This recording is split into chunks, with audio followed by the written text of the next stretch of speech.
Alright, this is just a quick little review or intro on this TRAM model 1126B 434 to 477 megahertz UHF pre-tuned wideband unity gain antenna.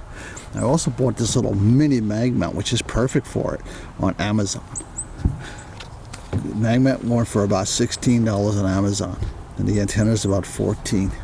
Now it's a unity gain antenna. I use it on GMRS. I was about 7 miles away, and I can get to my base station perfect. Just as good as I'm using the, since this is roof mounted, I was doing an experiment. So I was using this antenna back here. This is a 5 dB gain antenna.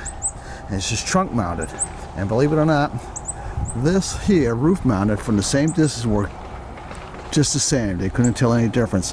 Now I use this in the house temporarily as an experiment on 440, and I was able to hit a station or a repeater 16 miles in the house, just sitting on a table. As an experiment. It was running 45 watts into the antenna in the house, just to test it real quick, and I can hit a repeater 16 miles away from indoors. So that's pretty damn good for a unity gain antenna. So it's quarter wave antenna, and a lot of, in the old days, they used to use quarter wave antennas. They still do. Why? Because they work. That's why they use them. They work, and they work real well. So don't write them off.